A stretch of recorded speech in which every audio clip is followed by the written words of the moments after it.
আল্লাহ নবী সাল্লাল্লাহু আলাইহি ওয়াসাল্লাম যখন পৃথিবীতে আসলেন, আসার পরে আরবের সিস্টেম ছিল, মক্কার নিয়ম ছিল যে আপন মা, যেই মা গর্ভে নিয়েছে ওই মা দুধ পান করাবে না, দুধ পান করাবে অন্য নারী, ধাত্রীর মাধ্যমে দুধ পান করাবে। এটা ছিল আরবের সিস্টেম, এটা ছিল আরবের মানুষের, মক্কার মানুষের একটা নিয়ম, সামাজিকতা, একটা তাদের সামাজিক নিয়ম যে যে মা সন্তান প্রসব করবে সেই মা দুধ পান করাবে না, অন্য ধাত্রীর মাধ্যমে, দুধ মায়ের মাধ্যমে দুধ পান করাবে, আরবের নিয়ম ছিল।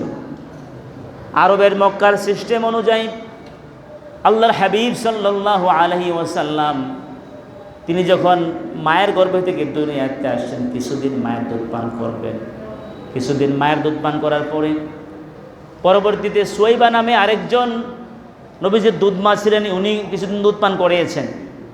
পরবর্তীতে হালিমাতুস সাদিয়া তিনি মক্কার পশ্চিম অঞ্চলে, ওনার বাড়ি হাওয়াজিন নামে একটা এলাকা আছে, সে এলাকা থেকে তারা আসছে মক্কাতে, গাধাতে ছড়ে অনেক ধাত্রী আসছে দুধ পান করাবে সন্তান নেওয়ার জন্য। ওই এলাকার নারীরা এসে এ মক্কার এই অঞ্চল থেকে শিশু বাচ্চা নিয়ে যায়, তাদের ঠিকানা দিয়ে, পরিচয় দিয়ে শিশু বাচ্চা নিয়ে যায়, দুধ পান করা সারলে পরে আবার বাচ্চা দিয়ে যায়। যেহেতু আরবের সিস্টেম ছিল যে মা সন্তান গর্ভে নিবে সেই মা দুধ পান করাবে না, ওই অঞ্চলে নিয়ে যায়। আরেকটা কারণ ছিল সে অঞ্চলের ভাষা ছিল শুদ্ধ, সে অঞ্চলের আবহাওয়া এবং ভাষা ছিল শুদ্ধ ভাষা, আবহাওয়া ছিল ভালো। এই জন্য সেখানে গেলে পরে বাচ্চারা হৃষ্টপুষ্ট এবং পরিবেশের কারণে তাদের স্বাস্থ্যটা ভালো হয়, পাশাপাশি তারা শুদ্ধ ভাষা শিখতে পারে। এই জন্য ওই এলাকার ধাত্রীর কাছে শিশু বাচ্চা দিতে মক্কার লোকগুলো বেশি আগ্রহ ছিল। জোরে কোন সুবহানাল্লাহ। আল্লাহর হাবিব সাল্লাল্লাহু আলাইহি সাল্লাম তিনিও দুধমার কাছে যাবেন, নিজের আপন মায়ের দুধ বেশি দিন পান করবেন না, এটা পারিবারিক সিদ্ধান্ত। অনেক লোক আসছে, অনেক নারীরা আসছে যাদের বুকে দুধ আছে, এমন নারীরা আসছে শিশু বাচ্চা নেওয়ার জন্য। মক্কার অলিতে গলিতে ঘুরে শিশু বাচ্চা নিয়ে যাচ্ছে, কিন্তু হালিমাতুস সাদিয়া তিনি যেই গাধার মধ্যে করে আসতেছেন ওনার স্বামীকে নিয়ে, ওই গাধাটা ছিল অসুস্থ, দুর্বল, এই জন্য দ্রুত হাঁটতে পারে না। অনেক পরে আসছে, অনেক পরে মক্কাতে আসছে, আসার পরে কিন্তু ধনী মানুষের বাচ্চা আর পাচ্ছে না। এই দিক দিয়ে হালিমাতুস সাদিয়া নিজেও ছিল অসুস্থ, সুতিকা রোগী।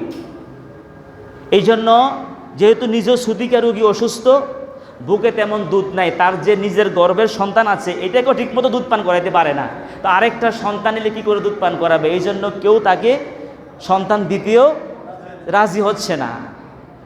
অলিতে গলিতে ঘুরছে, ধনী মানুষের সন্তানগুলো তো আগেই বন্টন হয়ে গেছে, যারা একসাথে আসছে তারা তো অনেক আগে চলে আসছে, বাড়ি থেকে একসাথে রওনা করেছিল, এলাকা থেকে একসাথে কাফেলা একসাথে আসছিল শিশু বাচ্চা নেওয়ার জন্য। যারা আগে আসছে ধনী মানুষের বাচ্চাগুলোকে নিয়ে নিয়েছে। হালিমাতুস সাদিয়া যদিও পরে আসছে, কিন্তু তার চেহারা সুরত দেখে, স্বাস্থ্য দেখে এবং সুতিকা রোগী, যার কারণে কেউ সন্তান দিচ্ছে না, গলিতে গলিতে ঘুরতেছে। শেষ পর্যন্ত আল্লাহর হাবিব সাল্লাল্লাহু আলাইহি সাল্লাম যে ঘরের মধ্যে আছেন, মা আমিনার পাশে তিনি শোয়া আছেন, দাদা আব্দুল মুত্তালিব তিনি বলছেন, নিতে পারো এই শিশুটিকে, নিতে পারো এই শিশুটিকে, তার বাবা দুনিয়াতে নাই, তেমন কিছু আমি দিতে পারবো না, যা পারে কিছু আমি সহযোগিতা করব, তেমন মূল্য আমি দিতে পারবো না। যদি এমনি নিতে চাও সামান্য কিছু হয়তো আমি দেব, তাহলে এতিম বাচ্চাটিকে তুমি নিতে পারো। আল্লাহু আকবার বলেন। ভাগ্যবতী মহিলা, দুজাহানের বাদশা নবীর মা হবেন, এটা কে জানতো? আমার ভাইয়েরা, হালিমাতুস সাদিয়া তিনি তার স্বামীকে বলল, ওগো স্বামী আমার, মক্কার অলিতে গলিতে আমরা বহুত ঘুরেছি, কেউ তো আমাদেরকে সন্তান দিতেই চায় না, আর বড় লোকের সন্তানগুলো তো আগে বন্টন হয়ে গেছে, যদিও এতিম, যদিও বাবা নাই, হয়তো সামান্য কিছু তো হলে পাবো, তারপরও আসছে যেহেতু, খালি চলে গেলে তো লজ্জিত হব, সমাজের দেশে গেলে পরে এলাকাবাসী বলবে তোমাকে কি করে সন্তান দিবে মানুষ, তুমি তো নিজের সন্তানকে দুধ পান করাইতে পারো না, লজ্জিত হতে হবে। অন্তত লজ্জার থেকে বাঁচার জন্য এতিম বাচ্চাটাই হলো আমরা নিয়ে যাই। আল্লাহু আকবার বলে। কি ভাগ্য ছিল, দুজাহানের বাদশা নবী, শ্রেষ্ঠ নবী, সাইয়্যিদুল মুরসালিন রাহমাতুল আলামিন এমন একটি শিশুকে, এমন একটি নবীকে তিনি বুকে জড়িয়ে ধরবে, নিয়ে যাবেন, এটা কে জানতেন? আমার ভাইয়েরা, এবার স্বামীর সাথে পরামর্শ করে অন্তত এতিম হলো অন্তত নিয়ে যাই।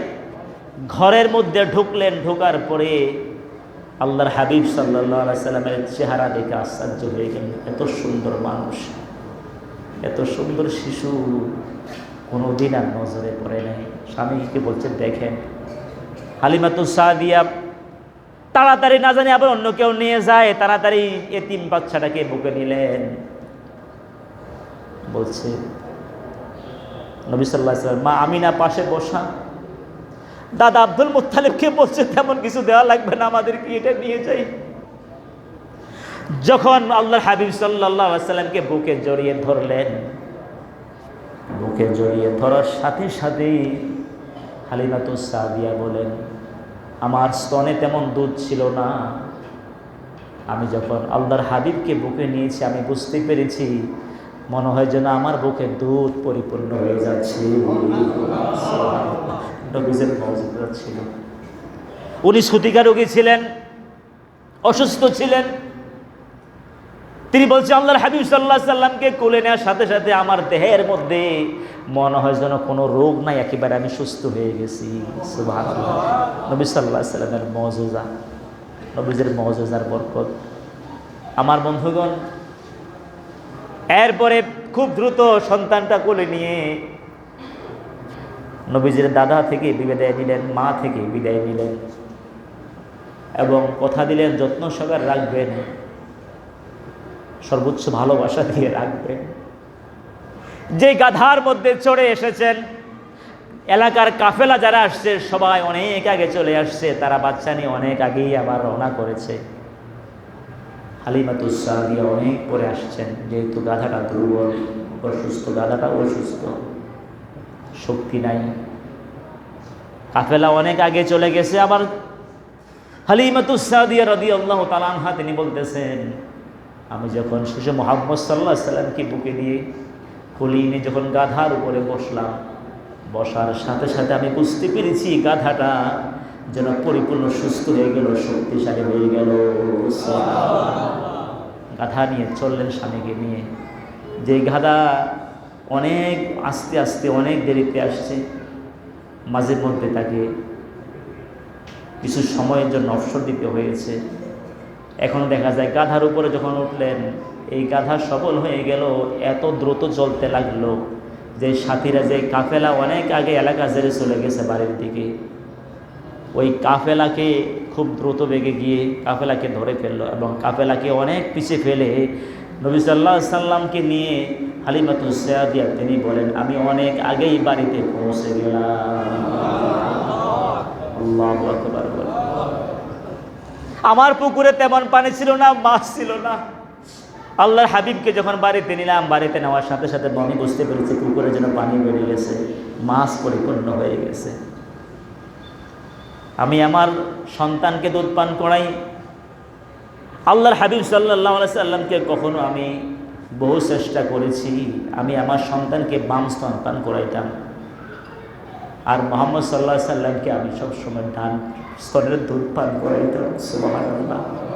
আমি ওনার চেহারা দেখে আমি সিদ্ধান্ত নিয়েছি কোনোদিন এই শিশুটাকে আমি বাম স্তনে দুধ পান করাবো না।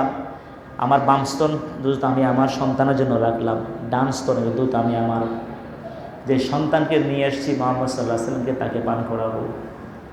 কিন্তু হালিমাতুস সাদিয়া তিনি চিন্তা করলেন, আমি আমার মুহাম্মদকে উভয় স্তনের দুধ পান করার চেষ্টা করতেছেন। তখন উনি চিন্তা করলেন, আমি আমার বাম স্তনের সন্তানকে ডান স্তনের দুধ পান করার পাশাপাশি বাম স্তনের দুধও ওনাকে দেব। যত চেষ্টা করেছে মুহাম্মদ সাল্লাল্লাহু আলাইহি সাল্লাম দুধ বাইয়ের হক একদিনের জন্য মায়ের বাম স্তনের দুধ পান করে নাই। সুবহানাল্লাহ। আপনি কি বলছেন? শিশু মুহাম্মদ সাল্লাল্লাহু আলাইহি সাল্লাম দুধের শিশু, সেখানে পর্যন্ত ভাইয়ের হক নষ্ট, কথা বল না, ভাইয়ের হক নষ্ট করছে। আর আমরা তো কার হক কীভাবে মেরে খেতে পারি, জেনে বুঝে জানি এটা আমার না, তারপরেও, ঠিক কি না, জানি এটা আমার ভাইয়ের হক, তারপরেও কার হক কে মেরে খেতে পারে?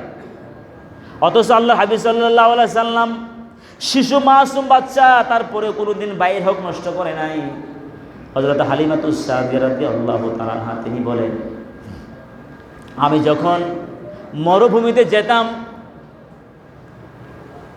চারণভূমিতে আমি আমার বকরিগুলাকে ছেড়ে দিতাম। আল্লাহ হাবিব সাল্লাল্লাহু আলাইহি সাল্লাম তিনি যখন আমার কোলে ছিলেন, আমি বুঝতে পেরেছি, দেখতে পেতাম আমার বকরিগুলো যেদিক দিয়ে চড়ে সেদিক দিয়ে ঘাস পরিপূর্ণ। সুবহানাল্লাহ।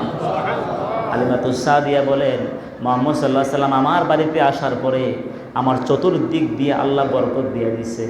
সুবহানাল্লাহ।